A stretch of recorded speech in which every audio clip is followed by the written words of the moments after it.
നമസ്കാരം, സിറ്റി ന്യൂസിലേക്ക് സ്വാഗതം. കിഴുന്ന ശ്രീകൃഷ്ണ ക്ഷേത്ര ഓഫീസ് സമുച്ചയം ക്ഷേത്രം തന്ത്രി നാരായണൻ നമ്പൂതിരി ദീപം തെളിയിച്ച് പ്രശസ്ത സീരിയൽ താരം രസിത അനീഷ് ഉദ്ഘാടനം ചെയ്തു. സർവ ഐശ്വര്യ പ്രതാപിയായ മഹാദേവിയുടെ 9 ഭാവങ്ങളിൽ ആരാധിക്കുന്നതാണ് നവരാത്രി മഹോത്സവം. ഈ ദിവസം തന്നെ ക്ഷേത്രത്തിൽ വരുവാനും ഉദ്ഘാടന കർമ്മം നിർവഹിക്കുവാനും സാധിച്ചത് ഒരു സൗഭാഗ്യമാണെന്നും രസിത അനീഷ് പറഞ്ഞു.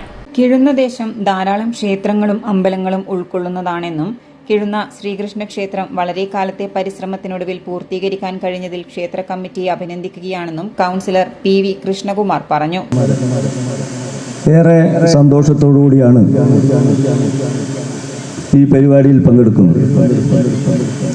നമുക്കറിയാം, ഒരുപാട് കാലത്തെ കാത്തിരിപ്പിന് ശേഷം തീർച്ചയായും ഈ ശ്രീകൃഷ്ണ ക്ഷേത്രത്തിൻ്റെ പണി ഏതാണ്ടൊക്കെ നല്ല നിലയിൽ പൂർത്തീകരണം നടത്താൻ വേണ്ടി സാധിച്ചതിന് ഞാൻ ആദ്യമായി ഇതിൻ്റെ കമ്മിറ്റി അംഗങ്ങളെ ആത്മാർത്ഥമായി